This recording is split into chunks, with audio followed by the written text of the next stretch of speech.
Israel has no problem killing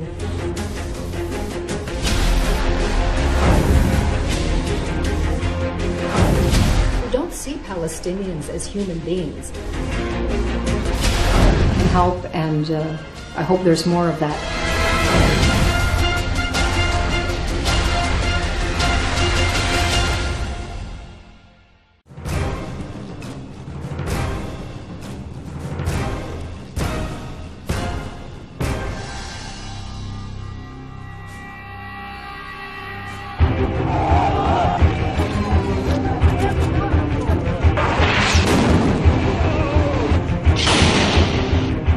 So in early 2010, shortly before I retired, I was invited to participate in a conference on the Middle East at a very prestigious think tank in Washington, D.C. And one of the subjects that came up was the 2008-2009 Israeli bombing of Gaza. And so there were many experts on the Middle East. They are very high-level people. And one of them just commented on the fact that there were like more than 1,400 civilians that were killed in these attacks. And his comment was, it's unfortunate, but every once in a while you have to mow the lawn. And people in the room laughed. And you must know that the mowing the lawn is the Israeli Defense Forces way of describing sort of the killing or the cutting down of new generations of young Palestinian militants that grow up angry living under occupation, and they feel that, well, there's too many of these militants, so it's time to kill a whole bunch of them. And to me, this underscored just the fact that Israel has no problem killing hundreds of men, women, and children with impunity, and it also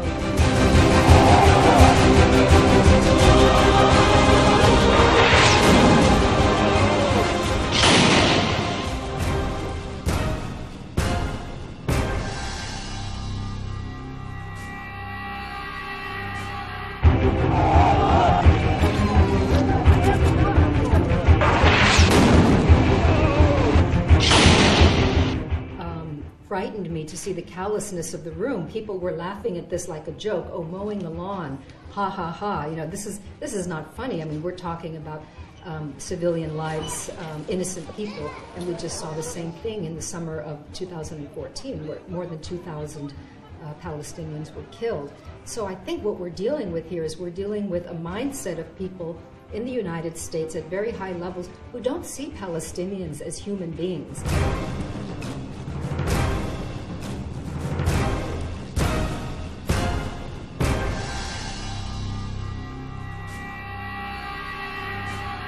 I witnessed this also when I lived in Jordan and visited Palestine, and I saw the callous treatment of them under occupation. And, you know, the thing that compounds this is the fact that none of this ever comes out in the American media. Thank goodness for social media, because, for example, when Israel was attacking in July, the mainstream media was making a lot of false allegations. And fortunately, we had people on the ground in Gaza, often just citizen journalists, that were able to say, no, look, here's a picture, here's what really happened.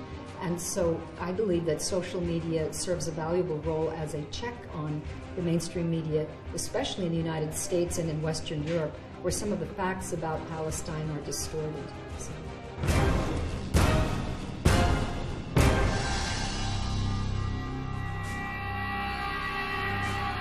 Well, I think that everyone should go to YouTube and look at the Davos Forum event where Erdoğan was not allowed to speak, given as much time as the Israeli representative to speak, and in fact there were efforts to actually shut him down. I'm trying to think who was the moderator, but he wanted to speak out about these issues about Palestine, and he basically walked off the stage because they would not let him talk. So I think he has tried to stand up for the Palestine issue, and I think that the Turkish people should be really very indignant at Israel for the killing of, I believe it was 9 Turkish people in the Mavi Marmara incident, in addition to 1 American citizen.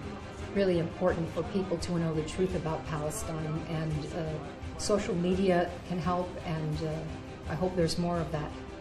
Sana çok teşekkür ediyorum. Benim için de bundan böyle Davos bitmiştir. Daha Davos'a gelmem. Bunu da böyle bilesiniz. Siz konuşturmuyorsunuz. 25 dakika konuştu, 12 dakika konuşturuyorsun. Olmaz.